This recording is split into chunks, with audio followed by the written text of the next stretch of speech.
and welcome to Horror Rewind. This is Kelly Florence, And I'm Meg Hofdahl. and today we're talking about Dolls. The movie Dolls. Meg, have you seen this movie before? No, I've actually never seen this movie. Had you? No, but I remember the VHS cover, and then I saw that it was on Prime or whatever, and I was like, oh, we should watch this. And the first thing I wrote down is, what is this movie? So here's the thing. I started watching it, and I'm like, I was kind of like, okay, this is going to be terrible. And so I started it, and then I would say about 5 minutes in, I got a smile on my face, and I smiled the whole rest of the movie. Me too! I kind of loved it. I totally loved it. I was like, okay, wait, what did I do? And like Meg's gonna be so mad at me that we have to watch this. But then same thing, I was like, where has this been all my life? It was one of those experiences where you think about your kid self, and I'm like, I would have loved this movie so much when I was a kid. Like the little girl, and then the stepmom throwing the stuffy into the woods, and then that she has this fantasy about the stuffy coming out and killing her. Like that was, once I saw that, I was like, okay, you caught my interest. I want to see what happens. Like, I don't know, it was such a unexpected delight. I agree. Okay, so this movie came out in 1987. It was not on my radar. Like I said, I remember the VHS cover, but I never rented it. I don't know. It's 62% on Rotten Tomatoes. It had a budget of $2 million and it made $3.5 million at the box office. The costumes, the acting, and like that first daydream sequence, I was like, okay, it feels like the setup to a play, and I freaking loved it. You know, that's true because it all takes place in this house. And I don't know what it is that made it so, it's like on paper, it could have just been terrible. Like, right, my expectation, I mean, and obviously having low expectations probably helped too, but everything came together. I think it's one of those cases where they knew they needed to have that sort of lighter tone, and they had that actor Ralph, who's sort of this like John Candy like wannabe type, and everything just sort of came together and stitched together, the two goth girls, and it just came together so well, and it didn't take itself too seriously. And I think when you make a movie with a low budget with sort of a ridiculous concept like this, when you don't take yourself seriously, you can make a really delightful movie. Exactly. It's like winking with the audience. I think the premise is so much fun. It had some nice little jump scares, and it is what it is. It knew what it was. It's a little bit cheesy, a lot of stereotypes for characters, but it was hilarious. The Punch and Judy joke, I bet it gets missed in a lot of rewatches. It's like a dad joke, and Punch and Judy, people probably don't even know what that is anymore. Yeah, that was, I mean, it wasn't subtle, but I loved it. And I loved, can I just say, it was cool that the two women were robbers, which I know sounds crazy, but I was like, I kind of like that, that they were sort of, obviously they were kind of in that like British, I don't know, what do you call that? It wasn't really punk, but it was like that 80s, like, look. And I don't know. I just thought that was kind of unexpected and cool that they were kind of like these bad guys, so to speak. And then the dad and the stepmom are these horrible people. They are the literal worst. Yeah, that was kind of cool, and it was done. It is like, obviously it was not done with a subtle hand, but it knew what it was, and so it was theatrical in a way, like it did have a play sensibility to it. But the little girl and Ralph have this like cute relationship, with I thought was really cute. And it worked. Like, I thought the doll attacks were actually really cute. And I love the low budgetness of it and how they use that frame by frame technique to shoot the stuff. And like, I was like, okay, evil stepmother, do you believe Judy now? Like, because she kept telling her what she was seeing and she didn't believe her. And I was getting so mad. Yeah, it was that trope we've seen so many times now of kids not being believed. And even Ralph, when she comes into his room and she's telling him, and he's like no, and then he sees the blood on her slippers, and it took that. But I like this concept too of that the dolls don't kill children, and then they don't end up killing Ralph because he's like young at heart. And I thought that was really sweet, and it kind of like had this nice sort of lesson about, the dad and the stepmom are like these horrible adults, and then those other people are horrible adults. And so it was about like, I don't know, it had a kind of a nice message for a movie about killer dolls. I know. It was very surprising. Oh, did you like the sawing off of the foot scene? Oh my God! Oh my gosh. I loved that they knew what we wanted to see. Like they were like, we are going to be cheeky, but we're also going to be gory. And they knew the stepmom, because it was a stepmom, right? They knew that we hated her so much, and she was like that sort of typical villainous stepmother, that we wanted to see awful things happen to her. And they did such clever things like I think they finished what the other girl, one of the goth girls, off with little army soldier guys with the gun. Like that was really clever, and they really like thought about how they're going to do this. Oh, and the scene when he's up in the attic and the one girl is like being turned into a doll, and her eyes are all creepy, and you're like, wait a minute, is that her? Like it's kind of a little flash. So it actually had some creepy stuff. And another creepy, nice moment was like the gross, oozing, rotting dolls, like what they looked like underneath. And those were some good, fun, practical effects. And they had a sense of humor about themselves, but yet they were effective. Like, do you hear us right now? We're gushing AF over this. Like, but it was so unexpected, I guess. Like, you just see this random 80s movie called Dolls, and you're like, oh boy.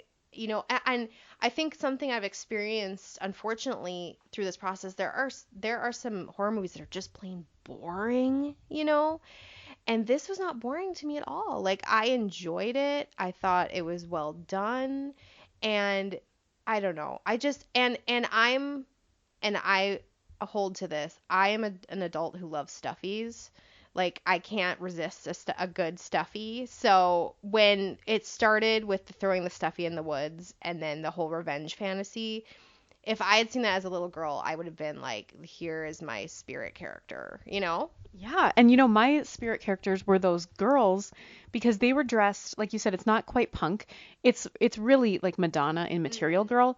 And I remember, I think it was in first grade or something when that album came out, and all I wanted to do was wear a million bracelets and have like the tank top with and the other shirt over it with like my shoulder showing. And I remember my mom always readjusting my shirts. Like, you can't wear your shirt like that. And it was like, I just want to be Madonna. And she's like, that's the name of Jesus's mother, right?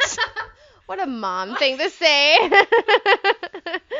And I remember my dad got the VHS of Madonna's music videos, and my mom like turned it off when like a prayer came on, which Mary Lambert directed, or like a virgin came on. But Mary Lambert, who directed Pet Sematary, she directed those Madonna music videos. She's a legend. Oh, that's right. I like how you circle back to horror from that. Good job.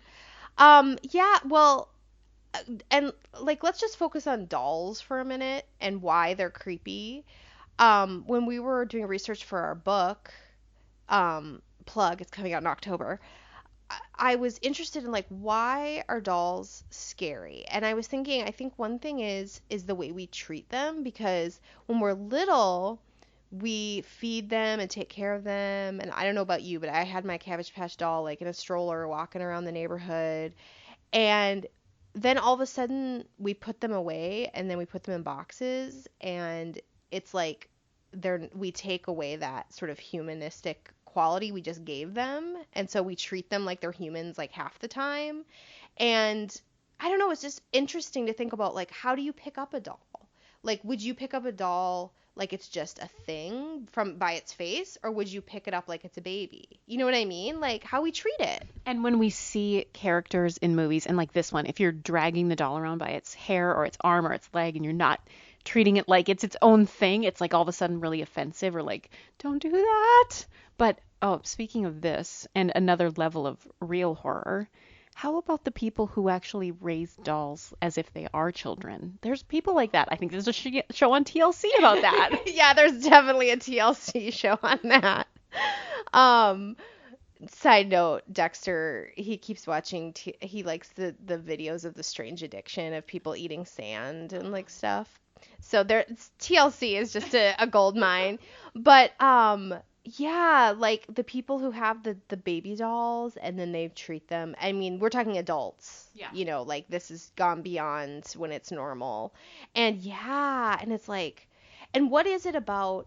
There's that kind of concept of like a cat lady, but there's also that concept of like a doll lady and like coming into somebody's house and they have like 100 dolls or something like all propped and looking at you. Like it's creepy. I know, and I don't know where that line ends and like the non-creepiness begins with like a collector or something, but dolls are creepy. So I know you said this and I agree.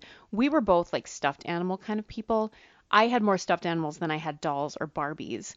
And so I remember though like a few of the dolls that I did have, it's like their eyes, I mean the way that dolls are, their eyes can see into your soul.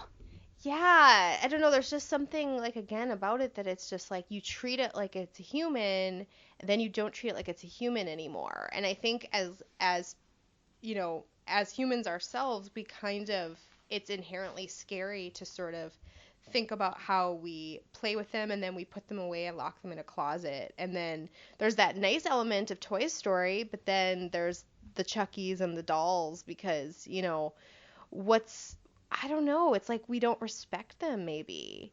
And when we don't respect something, they chew on our feet or saw our feet off. It was so creepy. They did a good job. I mean, I they didn't have a huge budget. It's the 80s. I mean, it's not like CGI, but I thought they did a good job. I agree. And like you said, the message, they only turn bad guys into dolls. The good guys or the kids, you're free to go. And so that girl was going to have a fine life with her new friend. And it was and then the next terrible family pulls up at the end. And it's like, why aren't there a bunch of sequels to this? Maybe there are. I don't know. Yeah, we have to look into this. But yeah, that was kind of nice how there was this relationship between this man and this little girl. And the dad was like, you know, inferring or implying that, you know, there was something untoward going on. But it's actually kind of sweet because that does exist, you know, where there can be adults that are friends with kids like that in a sweet way. And I think that's something that was sweet to see. And I thought the Ralph character was innocent. And I liked how at the end she like said that he should date her mom. And it seemed like, oh, they're kind of riding off into the sunset, not in a romantic way, but in a sweet friendship way. Yeah, no, it totally worked. Speaking of adult child relationships that don't work, um, There's so many. well, I was just thinking of that documentary. What the heck was it called? With the guy sleeping in the girl's room. Oh, abducted in plain sight. Oh boy. You know, everybody kept saying, "Oh, you're not going to believe this," and I was like, "I'm going to be outraged at this man," and I was. Don't get me wrong, but I was almost just as outraged at the parents. So anyway, Let's not go down that dark corridor, but yeah, that was if you want to see some real horror, watch that documentary. Oh my lord. so there's I did appreciate that they didn't make it. Um, I mean that, like you said, the dad insinuated like something's not right, but it was completely pure and lovable, and like he's gonna be her new stepdad, and it's lovely. So it was great. I also appreciate these movies that don't feel it necessary to go into extreme detail on what's happening and why. Basically, it was like this old couple that owns a house, they're witches or something. It doesn't really matter. You know what I mean? And it didn't. We didn't need to know all the details. And can I just say I love that the dad was like wearing those pajamas and it was perfect because then when he got turned into the doll, which by the way, when he turned into the doll, it wasn't that bad looking. Like for the Yeah. 80s and everything, they did a pretty Yeah. decent job. Um, and he gets turned into the little punch doll and it was just so I don't know, it was just cheeky and fun and like I said, I literally smiled the whole time. Like I was just smiling because this is one of those just treats in this experience because I don't know if I would have sat down and just watched the movie called Dolls, but now I have and I'm so happy I did. Yeah, exactly. Would you mind looking up just some business about the movie in case anybody is wondering? The writer, director, and if there are any sequels. I wish there had been. Okay, so It's considered an Italian American horror film directed by Stuart Gordon. I'm clicking on. Oh, Stuart Gordon did Reanimator. So that's awesome. Yeah, it makes sense. It makes sense. Okay. Good catch. Let's see. I'm trying to see if there's any. So when I watch these movies, I always IMDb people, and it looks like it was. Sorry, I'm getting distracted looking at Wikipedia. Oh, canceled sequel. Okay, hold on. But anyway, the girl in the movie, I think this is the one. Yeah, she went on to be a defense attorney, so she's not an actor anymore. But it sounds like she's. And the guy, Ralph, he's been in everything. He had so many credits. He's been in like a million TV shows. Okay, let's see. Stuart, I'm literally reading this off Wikipedia. You guys are so welcome for this content. Stuart Gordon was at one point very interested in directing a sequel to the film. The initial storyline would have followed Judy and Ralph back to Boston, in which Ralph would have indeed married Judy's mother and they would all become a family, until one day Judy would receive a box sent from England, which would contain the toy makers Gabriel and Hilary as dolls. The said sequel never happened. You guys, let's get this going. I mean, it's time. Yeah, how can we do this? I want this to be a movie. I would have loved that. I mean, so yeah, that makes me sad that that doesn't exist, but maybe now is the right time. I'm trying to think of like a good filmmaker too who could like even do a whether a reboot or a remake of this movie. Tim Burton. Oh, that could be cool. Yeah. I'm sure he'll get right on that for us. Timmy old boy, will you do that for us? Okay, I'm just because like of the stop motion stuff, like that's right up his alley. It is. I think this, I don't know, I think this is kind of a gem. I thought it was fun, and I think if you haven't seen it, it was on Prime, and you should go check it out, and I think it'll make you smile. I agree. Let's rank this movie on a scale of 0 to 10. 0 being you hated it, 10 being it's a perfect movie. What should we use as our scale? Sawed off feet? Always. So, how many do you give Dolls? So here's the thing. This is so tough because am I rating it on how much I enjoyed it, or am I rating it on how good of a movie it is? I know. And so, and that is the thing. And I was listening to some of our old episodes, and we were pretty harsh on some really great movies because we were being really, I think, tough with our ratings. But as we've progressed, I think it's okay to rank more on enjoyment and less on like the film itself.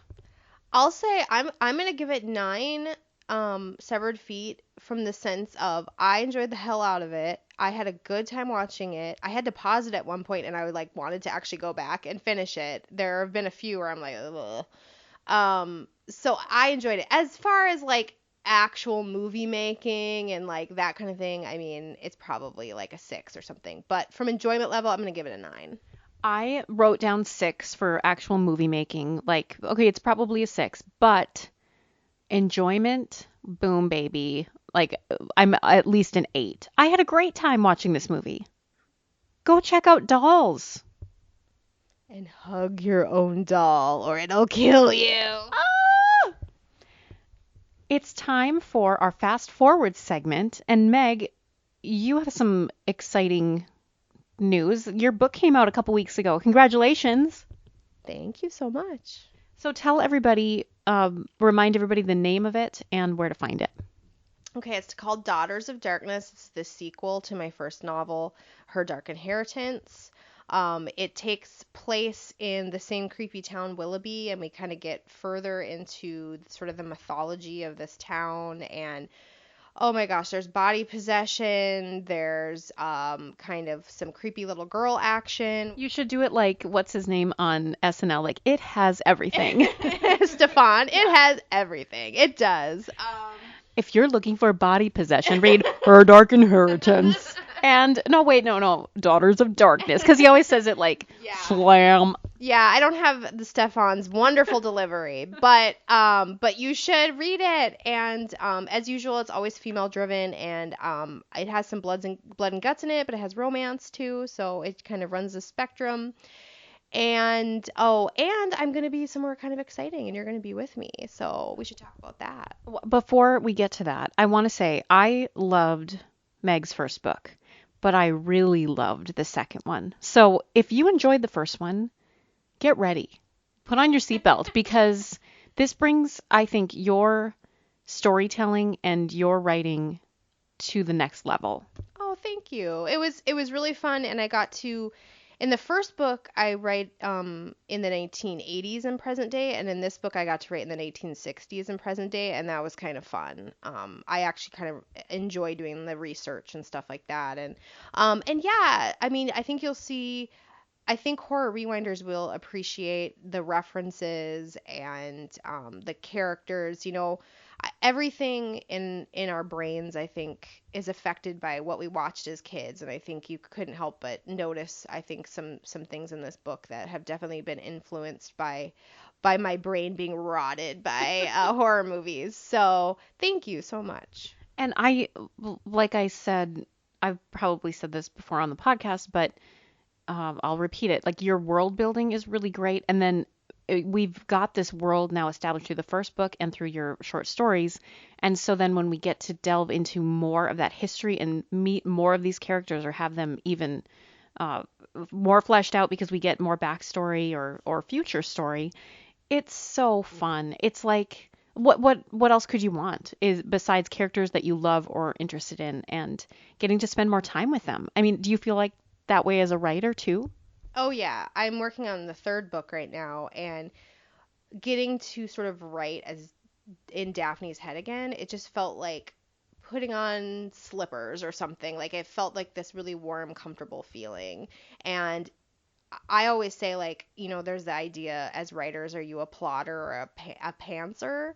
And I always say I'm a pantser, and the reason, which means fly by the seat of my pants, because I believe that if you write good enough characters, they'll lead you where you need to go. And I like the idea of sort of letting them do what they need to do. And I feel that I've done that in this universe because they just lead me in these really cool new directions. And so it's the best job in the world. And if anybody wants to be a writer, do it. Just do it now and listen to all those creepy voices in your head.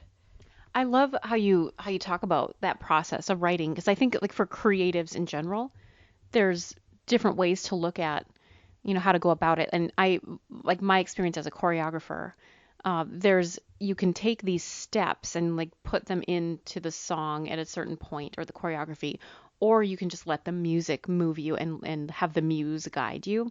And I think there's a place for both. So it's not right or wrong, but it's also just the individual. So I love that. I love learning about other people's creative process.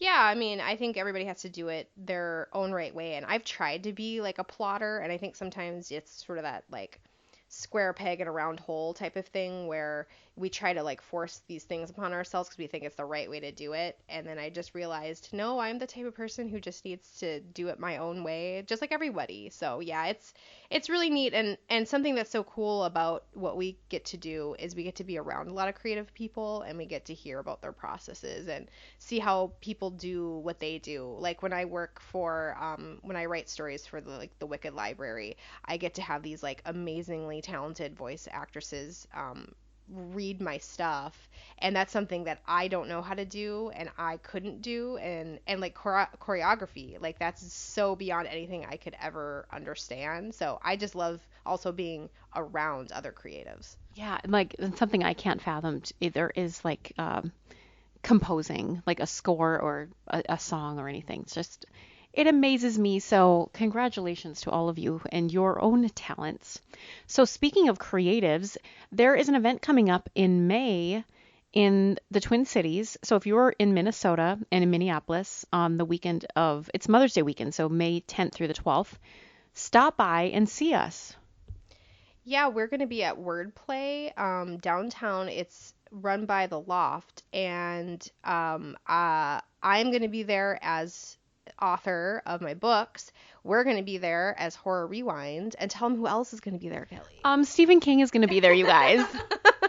Our bestie, Stephen King. Yeah, Stephen King is going to be there. Also amazing other, like they have such a lineup. Amy Tan, Dave Barry, like just tons of amazing authors. But obviously, I'm most excited about Stephen King being there in the same, breathing the same air as me, and I get to call myself an author in the same square block as him. So that's pretty exciting. Now, are there tickets for entry? How do people get into this event? Yeah, go to theloft.org or you can go just search Wordplay Minneapolis, and tickets are available now, and they also have the schedule of all, and also the tickets are not super expensive, but you can spend more depending on like what events you want to go to and things like that. But you can stop by our booth, and we would love to chat with you. We're going to be kind of doing something there for Horror Rewind, and I'm going to be signing books, and we'll be talking about our upcoming book that we wrote together. And so it's just going to be really fun, and I'm hoping I can spy Mr. King at some point and just be in his presence. I would love to see him talk too, so I'm going to try to get a ticket to that.